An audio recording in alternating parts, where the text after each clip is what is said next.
So yeah, I'm Matt Wise. Today I'm going to talk to you about Microsoft's feature management. So yeah. So a little bit about me. I am a lead.NET developer at an agency called 26. I know what, I'm just going to hold this. It's going to be way easier. And I'm a current 3-time MVP, and I'm a member of the accessibility team. I think Callum's going to come give me a proper mic now in a moment. Don't worry. And I've worked in Umbraco for 10 or so years. So today I'm going to talk about feature management and Microsoft's, in particular, Microsoft's abstraction of feature management. But firstly, what is it? You may have heard it called feature toggles, feature flags. You can turn things in and off, true, false. Feature management goes beyond that. It allows you to do different things, so you could have it based on time, percentage of requests, and those are two examples that are inbuilt. So why would we use it? There are many reasons. I'm going to go through a few. There are way more things you can do with it than the time I've got today to talk to about. So I'm going to set up a little scenario. You've got a client, and I'm pretty sure everyone's got this scenario. You have multiple things in progress, 4 or 5 features on the go. You're all ready. You finally got them all ready. Your client's happy. You go to release, and the client goes, oh, actually, can I not have 2 of those things? And now you're in pain, right? You've got to cherry pick. You've got to deal with your code branch management. You've got to spend another probably 2 hours, 3 hours cherry picking those features apart. Maybe even delay the release a few days because you've got to retest it. Or feature management, you could just deploy and turn the feature off that they didn't want. No one's any the wiser. The code is live. 2 days later, when the client goes, actually, can we have that feature now? You can just go, turn it back on. No downtime, no issues, and away you go. It's great, right? So you've got your deployment ready. It's worked this time. You're great. An hour later, your client's like, oh, it's broken. I've broken it somehow. Great. Now what? You've got a live issue on your hands. You now are madly rushing around, trying to work out what went wrong. Or you could just turn it off with an instant kill switch. That feature goes away. You can now go back to your lower environments and test and work out what went wrong and go on to fix it. If only they were all that easy, right? Because live issues are live for a reason. The problem's on live. Well, with feature filters, I should really click my slide sooner. With filtering, you can set up custom filters. So not just the inbuilt of time or percentage. You can create your own. So if you want to have a feature that's only enabled for logged in back office users, you can do that. So your front end site, your form could run perfectly as normal, but for a back office user, it could use your new feature variant and allow you to test in live and work out what went wrong. So if it's someone didn't fill out a field properly, that page breaks when it's not filled in, you switch back, you work out it was a data problem, because it usually is when it's on live, and carry on from there. Turn it back on, again, you're away. Really easy, really powerful. And again, you can filter on anything, and you can have as many filters in your application as you want. So a couple of examples would be back office user, domain, the year, the day. If you want snow, that classic JavaScript snow on your site at Christmas, you can do that. Do it once, and it'll do it every year for you automatically. It's great. And you can also use it for targeting. There are 2 different things. There is targeting contacts, which you can only have one of in your app. So maybe you do that for your members or your CRM integration, and you can use that to provide variants and personalization and all the other things that go along with targeting. And then again, filters, you can have more of them, and they're a bit more flexible. But obviously, these things are not all sunshine and lollipops, are they? They come with their own challenges and problems. Some of those are, you now have to deal with what happens when you turn them all on, what happens when you turn 1 off, what happens when you turn 3 off and 5 on. You have all these scenarios. You need to then have the cognitive load on your team or your management style or your progress and your plan on what that happens when they turn on and off. You need to think about how you're using those flags and those filters and what's going to happen to your application. You also have the problem of cache and CDN and edge caching. If you're turning something on, you need to either invalidate your cache to switch it out, or have your cache know when a flag is on or off. There is also dealing with session. So if you've got a percentage-based request, so every time you request a page, it will check that filter. If you need that to be consistent for the user session, you need to manage that session. And we all know how much fun managing session is, right? The other thing is if you've got a time one and you're managing session, but your session lasts longer than timed flag, you need to work out how you manage that as well. And more filters you have, if you're doing complex things in your filters, so if you're hitting databases, making API calls, you're going to slow down your website. There is a cache layer in Feature Manager called Snapshot, so it'll, per request, it will snapshot that information. Use it, unless you don't want to. I don't know why I would. But anyway, enough of me talking. Let's get into some sort of code. This is where this and a mouse is going to be hard. So the first thing you need to do is install the Microsoft FeatureManagement .asp.core package if you want to use it within Umbraco, and add one single line to your project in startup, which is services.add feature management. And I can't see my cursor in this light, so this is going to be really fun.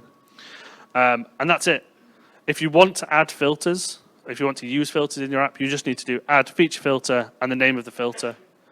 So as you can see there, I've got two custom filters, which we'll go into a little bit later. One for when they're logged into the back office and one for the Umbraco domain. So then once you've got that set up, we just need to open this controller. How do you access it? How do you use it? So this is a really bad example, so let's not go there yet. We'll come back to that one, promise. You can inject iFeatureManager. So this iFeatureManager has no cache. Every time you ask it, is this enabled? It will go and check. You can use iFeatureSnapshot instead, and that will give you per request caching, and away you go. So once you've done that, you can then just do feature manager is enabled async and pass in a string name. This class here is literally a constant string that says the same thing, and it's just name of, so I don't have any magic strings. But who wants to do that in their views? I certainly don't. So you can inject that obviously into a controller or everywhere you want to. However, in a view, you can use this tag helper, which is just feature. You can then pass it in a requirement. So requirement any, it will match any of the feature names in here. You can also use all and then pass in a comma separated list, and all of those features will have to be enabled. There's also a negate attribute, which obviously flips that whole process. So that's the two ways of accessing it, really. Nice and simple, straightforward. You can also, so I'll go back to my controller here. Here I'm using the factory pattern. So in my iSearch service factory, that actually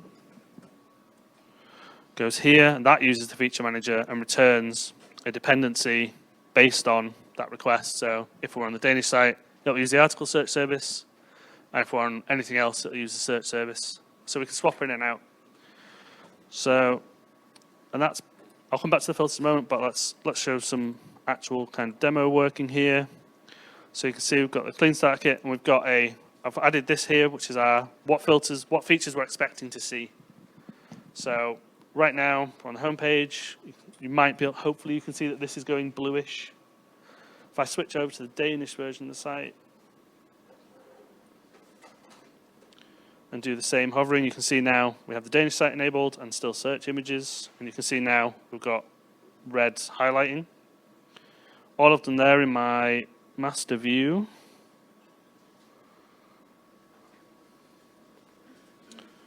Is I've switched out the, where did I put it? There it is. I've just changed the CSS3 variable to red for that feature based on that feature tag. You could use Smidge there to inject different CSS. Options are really kind of endless with that. Or if you've got better ways of handling your front end than I do in this demo, you could do it that way. Where are we? No, I want to go back there now. So let's have a look at that search version as well. So if we go here, we do a search. We should get some search images. We go, and you can see there that used the article search service.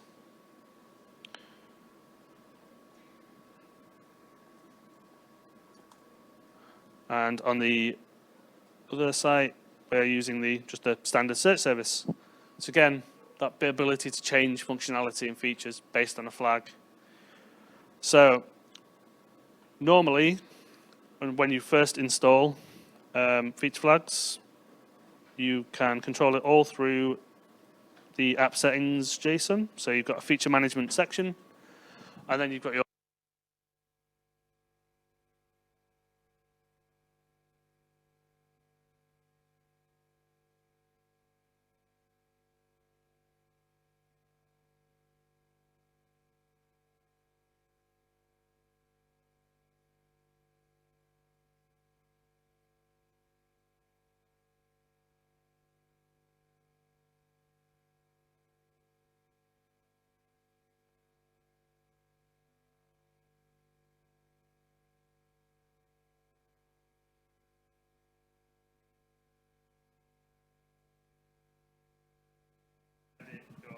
configuration.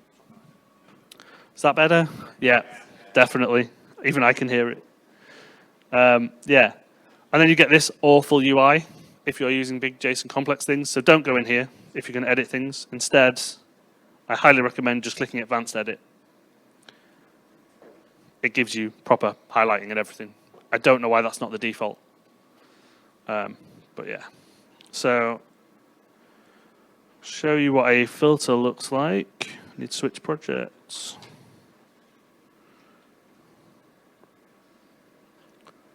Let's go with back office filter. A little bit, there we go. So you just inherit an interface, iFeature filter, and it has one method, which is evaluate async, and it gives you a context. These are singletons, so you do need to manage your dependencies, injection. So if you want to be accessing the HTTP context, you'll need to use the accessor. Same as if you want to access services, you're going to have to use the service provider to get them if they are not singleton, unfortunately. And then all this does is it just works out if you're a back office user. Thankfully, the community came in and there's a nice blog post on how to do that from any request, because I had no idea. And then it basically matches against the email addresses and the user groups that you put in the case with this particular filter. And the domains does the same, works out what page you're on, goes back up the tree and works out what domains versus the current request. So that's all well and good, right? Your end users are happy, they don't know what's going on, they can't see anything. But your port editor, because obviously those search images have to be CMS managed, so they now have an image on their website that they have to deal with, that it has to live there, whether that feature's enabled or not, right? But could you imagine if you did this to 90% of your features that were in progress? How clogged and awful that would be? Or what if someone was crazy enough to build a package, and when you turn search images off, you went back to your page, and then you hope a live demo when you refresh this works, right? That suddenly that image is no longer there. It's no longer mandatory. Validation is no longer required. It's gone. It'll even remove the tab if every single property is turned off. CMS doesn't care. It's happy. Your editors are happy. They don't know it exists either until you're ready to give it to them. And that's done using a couple of notifications, which I now need to find. So we have the content sending notification. And I don't know how easy it's going to be, but basically it manipulates the properties element, and that's actually it's using a custom data type. So you grab that wraps a existing data type, so you can create your normal data type as you would, and it gives you the same as that feature tag. You have your features and any all, and away you go. Models builder, in case you're wondering, it converts to the value converter of the data type you're wrapping. So if it's a temporary feature, you're just kind of while you're working it out, but it's going to be permanent, I'd highly recommend swapping it back to that media picker legacy. Your code won't break, your code won't care, because it's already that type anyway. As far as your C# code is concerned and your view is concerned, nothing changed. It doesn't know the flag is there. When it's turned off, it'll return null, so it won't go into your examine indexes either and pollute those. And again, all this is doing is just searching against that configuration and removing it. And then if there are no properties anymore, it just removes the tab. And in C# code, tabs and groups are the same thing, so it'll remove a group as well. And then on save and publish, it basically does the same thing, but just removes the validation and the mandatory requirement and sets them back to default, so you can carry on, none the wiser that they exist. But what if you had a page type and you wanted a template and you wanted to mess about? So if I go and create a new page here, and you can see fairly standards, perfectly normal, but I want to beta test whole feature. Well, if I turn my beta template on, now when you go and create a new menu, this is a new request, so I don't actually need to refresh the page. I can just go right click and create. You'll see I get a beta template. Nice and easy, beta page. And that will create a page. You'll see why I'm bothering to create it in a moment. So if I go to this page, it should 404. There we go. Why did it do that? Makes no sense, right? I have a view, I promise you. There is a view there. It does exist. Let's go back to the code and see what's going on here.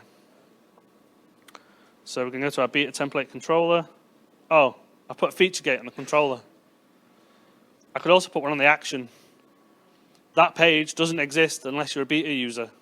Okay, well, we can go turn on the beta user. Now this could be based on a filter, so for a member or anything like that, but for ease, I'm just using true false here. So now everyone's a beta member and my beta page exists. You now have complete control of templates that people can create, pages, tabs, properties, and you can even hide them. You can also, that 404 is a default behavior. There is a event that eludes my name, my memory right now, and you can decide what to do when a feature isn't enabled. So that could be, you need to buy this license, go to this page to buy the feature. That's an option. And yeah, that is feature flagging, feature management. That is my talk.